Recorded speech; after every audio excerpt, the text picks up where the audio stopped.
Hey, it's time for Soccer Talk. I'm Bo Williams. And I'm Greg Rocool. How are we doing today, Bo? Yeah, we're doing pretty good. Had a little bit of a break, just as the team did, but now we're back to talk some One Knox soccer. That's right. It's been, almost 2 weeks since the last league match where they dropped their first one of the season against a really good Union Omaha side. But it was a record-breaking night. Wow, they didn't get the result we wanted. There were some positives that came out of that is for sure. But, Reese Van Haften, Sports Director Reese Van Haften was there and has more, just in case you weren't able to make it out on what happened the last time One Knox took the field.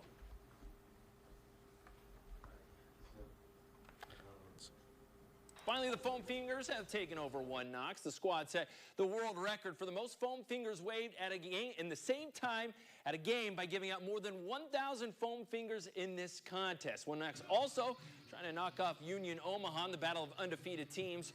Joe Gallardo with a free kick from far. Wind gives it a bit of an edge, but Sean Lewis on top of it this evening snags the save to keep the score at 0-0. 7 shots on goal for One Knox tonight. Kempis Tequila tries to sneak it in this side, but it's pushed out by Rashid Nuhu. Scoreboard stays silent.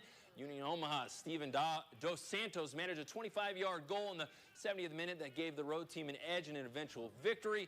1-0 is the final. Here's head coach Mark McKeever post-game on his team's performance. Like for like, it was almost talent for talent, I felt. Both teams had chances. We felt as though it was going to be small margins that won or lost the game, and that was the conclusion. But they've scored a great goal. They're a very good team. And I felt as though we could have been a wee bit better tonight, but I can never fault them for their effort. The effort tonight was fantastic. We never left the game early, which is important to me. So it was a great test tonight against a very good team.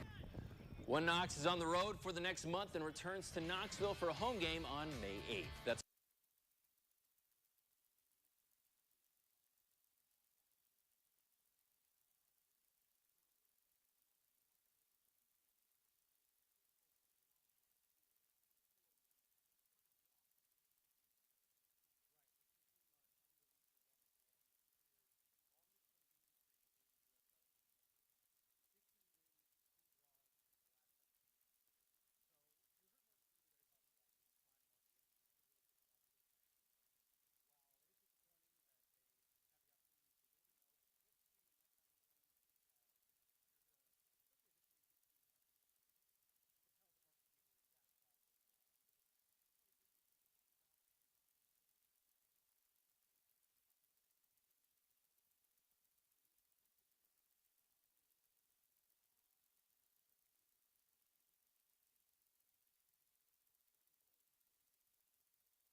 Wait. Oh, excuse me. All right, and we're back. And we're back. We got the audio now. Yeah, so again, you heard McKeever there just a moment ago talking about the team. It was a good game. It was a great effort by his players. He's not going to fault them. But as we were just mentioning, sometimes the ball just doesn't bounce your way sometimes. And that's really what it came down to. It was a good defensive stand.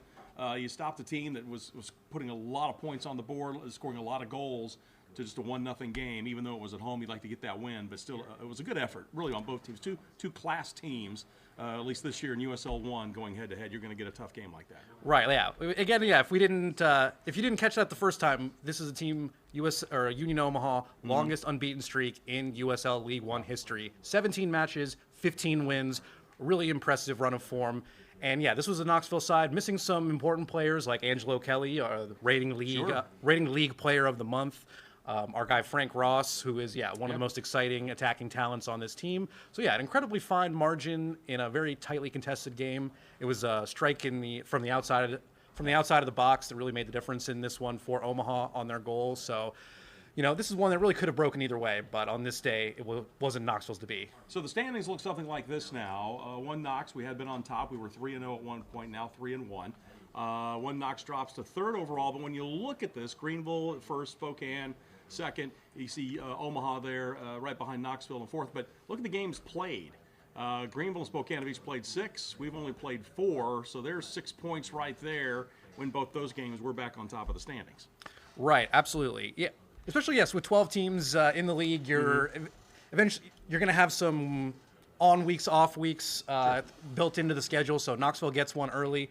So yeah, I guess it's been a good opportunity for them to recuperate from the health perspective. You know, they have some players on the mend that hopefully this 2-week break will allow them to get them back out on the field and allows them to kind of, evaluate the competition as we head into really, the meat of this summer schedule here. And as far as that is concerned, obviously, if you're new to the game, there's competitions within the competition. The big competition, obviously, is you want to win the league.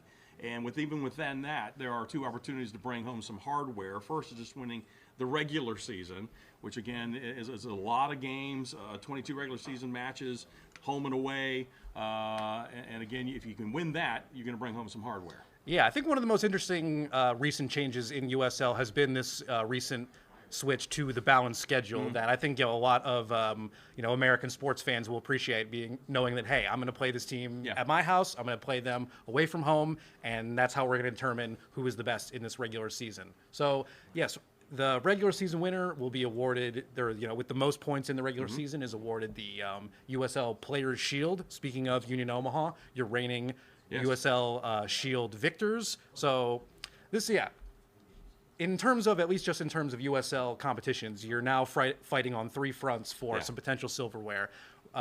First and foremost, to begin with, being that regular season championship. And then you want to make the playoffs, and you get into the playoffs, and obviously we're going for the USL championship there as well. Not everybody makes the playoffs, though. Right. Like I said, a lot of changes to the USL format this year, in addition to the new balanced schedule. They also tweaked the playoff format a little bit. We have 12 teams like we did in the league last year. Last year, the top half of the league made the playoffs at the end of the regular season, with the top 2 teams getting first-round byes, and then your lower seeds playing in a quarterfinal match. So for this year, they've now expanded the format. Now 8 teams are going to be making the playoffs. No first-round byes for those top seeds. You're going to see your 1 host your 8s, your 2s host your 7s, so on and so forth. Culminating in, I think the weekend of November 16th is when you will see the USL League One final. Yeah, and I like the fact that the higher seeds will always host. So that first round, the top 4 seeds, they're going to be hosting, and if there's upsets, whatever, they'll kind of relook at everything. Who's the highest seeds? They will host. Get over to the championship game, the highest seed. We saw Major League Soccer move to this a few years ago. Right. They were playing at neutral sites. They thought, hey, bigger crowds if we know a home team is playing in their home venue, but it just kind of awards that team as well. So we've seen it in Major League Soccer, USL 1, obviously, if you're the top seed.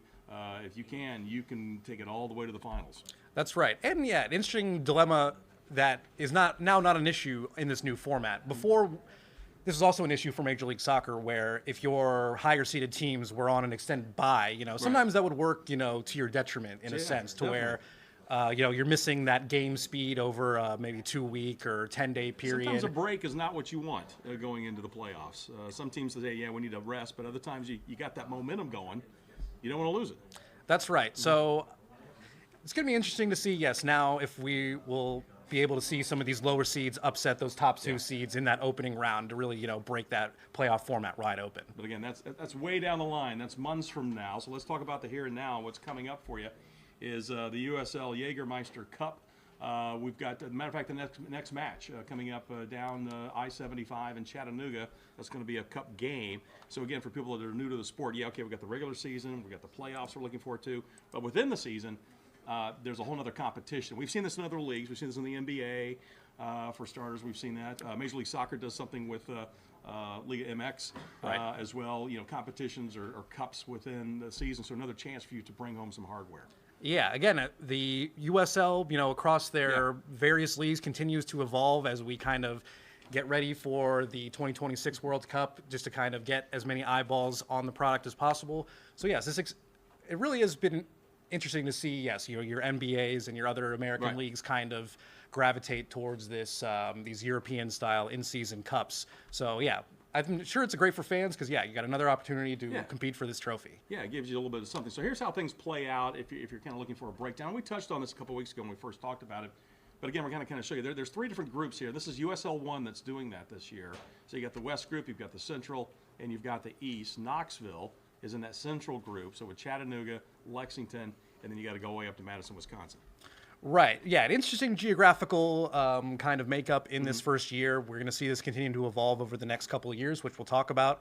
But yes, in this new format, within this central group, you're going to see Knoxville play each of these teams in these groups 2 times, home and away.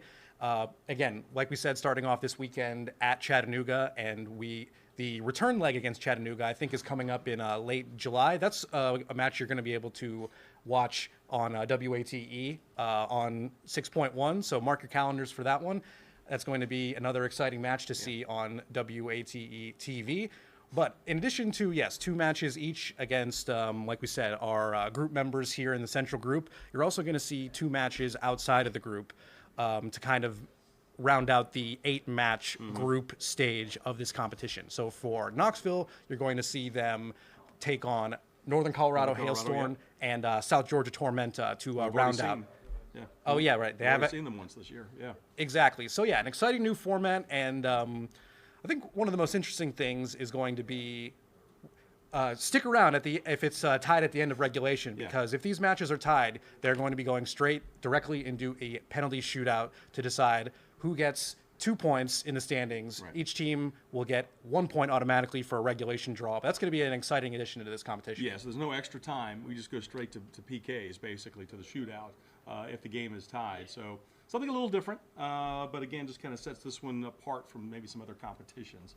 So again, it all fires up this weekend when we travel down to take on Red Wolves in Chattanooga. If you've never been down there, it's a stadium. It's right off of I-75, very easy to get to. So if you're trying to go down there and support One Knox, you definitely can do that. Very easy to access. That's right. And yes, so for the knockout stage of this competition, let's just go back to this map here. The top team from each group will advance into this semifinal round. But uniquely enough, you're going to have one wild card team coming out of, which could be from any of these groups. Any of the teams, yeah, all based on goals, right? Right. Yeah. So, yes, the second place team, it's not going to be the best second place team from any of these groups like you might see like in a World Cup or maybe some of your regional tournaments like a Euros or a Copa America. It's going to be whoever scores the most goals is going through to that knockout match. So it's really exciting to see that they're going to prioritize some attacking play, allow these teams to really go for it and not be a little pragmatic. Sometimes in a tournament you can see teams they do some risk management where it's really more about not conceding. But in this tournament, you might as well just go for it. Yeah, you might as well. You may not have the best record overall, but again, if you're scoring goals, you're going to be rewarded for it. So again, we take on Chattanooga. It's going to be interesting to see how this plays out. And we should note, don't get used to that setup because next year, first of all, we may see some other teams, but also USL Championship, as was alluded to the last time we chatted 2 weeks ago. Looks like they're going to be entering this competition, so they'll be included as well. That's right. We were speaking with One Knoxville managing partner a couple weeks back on Soccer Talk is here as well. And yes, this has been heavily alluded to in some of the messaging from USL when they announced this competition. It hasn't been said explicitly, but yes, the second division USL Championship, another league under the USL umbrella, will be joining this competition in the future. So let's pull up this screen up here, and you're going to see the landscape of this competition is totally going to change in the future. Yeah. I mean, you take a look at it. I mean, Phoenix Rising, the defending champions, Charleston Battery, they made it to the finals last year for the championship. But some great teams, Sacramento, amazing fan bases, Detroit City, another one of those, Louisville, obviously. We've seen them live on television. CBS actually aired a game, USL game, USL Championship game. So, again, it kind of shows you how far this league, or at least that level of USL has come, that they're getting that recognition now to be on the major networks. So some great competition there, but we'll worry about that next season. Yeah, an amazing opportunity for, not only League One, or really just, the exposure for League One in this competition, especially when you add in these second division teams. You're talking about some amazing, huge markets in the second division. You're talking about Miami, you're talking about Phoenix, Indianapolis. Yeah, exactly. But looking ahead to USL 1, you think the field looks crowded in the championship level. Get ready, because expansion is coming for USL 1. It seems like it's coming every single year. So here's a map. We'll try to pull this up for you. This is kind of how we look now Right. Very focused on the southeast, if you will, and then kind of scattered as we go into the Midwest and the far west. But again, coming up in 25, look for more teams start popping up even the years after that. But kind of run through, Greg. I mean, it's all across the country. We're seeing new franchises. Absolutely, yeah. Like you said, yeah, if you look at the map currently, it's a little southeastern-centric at this current point. But, man, USL has really been aggressive in their expansion, especially over the last couple of years. Now, the target dates for some of these teams can sometimes be, soft. This might, move up or move back depending on each team's situation. But as of right now, they're planning on at least 5 new teams coming into the league next year. Let's kind of run through some of those. That's right. The Santa Barbara Sky, which that takes you all the way out to California. Right. This has been a long time coming. I think this was first announced in 2022. That's been a little bit delayed for stuff on the business side, but they've already got this beautiful crest there. This is a team that's going to be playing at the University of Santa Barbara. So yeah, this is going to be, I think, an amazing addition to the USL League One ecosystem, and it's really going to fill out this West Coast in a major way. That's going to allow this league to split into 2 conferences, help cut down on travel, boost those regional rivalries. So in addition to that, not only are they going to be pursuing Santa Barbara in California, they're also looking at USL Antelope Valley. Now, like Bo and I, you might be thinking, where is USL? Where is Antelope Valley? That is going to be in northern Los Angeles County, Lancaster, California, to be specific. This is a team that's going to be, they're currently in the process of renovating a minor league baseball stadium to accommodate some professional soccer. This seems to be a trend across the nation at large, as a couple of years back, you had a little bit of a retraction in minor league baseball that kind of opened the door for some of these stadiums that are sitting there, exactly, to be repurposed. So yes, in as soon as next year, we're going to be looking at 3 teams in California. You're going to have Fresno, that's Central Valley Fuego FC, currently playing right now, led by U.S. men's national team legend Jermaine Jones. And then you're going to have these 2 new teams in California to kind of bootstrap some rivalries in that region. And we should know, just to stay out west for a moment, just up I-5, you got Eugene. Right. So, we got a team in Oregon that'll be coming into play. That's where the University of Oregon is located. It's where they made Animal House. If you want another little piece of information. But, yeah, it'd be nice to have Eugene, Oregon as part of the group, too. Absolutely. This is one that was just announced in the last week or two. This is one that has been rumored for a couple of years now.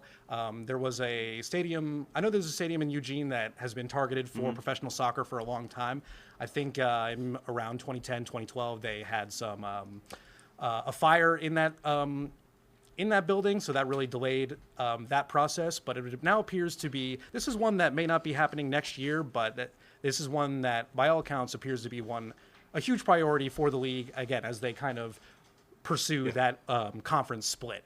Additionally, this weekend, this is the next team that we're going to get to meet kind of and really learn about their club culture this weekend.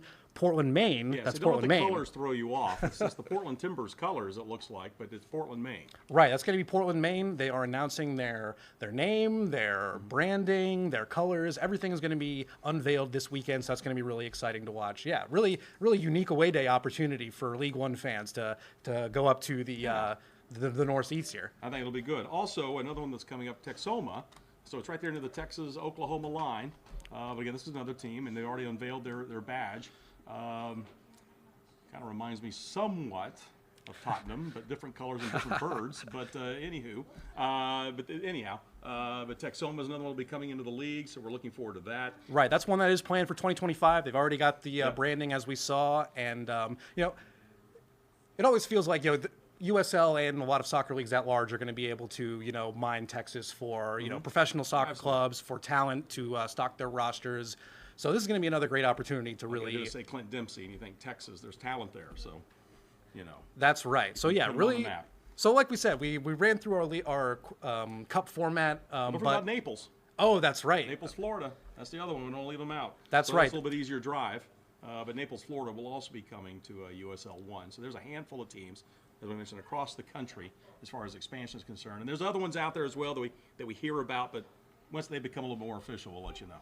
Right, yeah. Like we said, this is a very fluid situation, and yeah, so we've ran through the format of both the league and the cup, but given the fact that you're going to see the championship in the cup competition and all these new teams coming into the league, don't get too invested in or don't get too locked in on a certain format because it seems like those could be changing rapidly. It's going to be changing. And I tell you what, we're going to be doing this every week for you. Of course, next time we join you, we'll be looking back at some of the competitions as the team now returns to the playing field, which is great after a little bit of a break. But again, we appreciate you joining us. Again, always shoot us a question if you have one, but otherwise we'll be keeping you up to date each week on what's happening in USL as well as with our team here in Knoxville with One Knox. That's right. And yeah, like I said, they're back to the grind this weekend on the road against Chattanooga to kick off that in-season cup competition, and I can't wait to see it. Yeah, same here. Thanks so much for watching. All right. Bye-bye.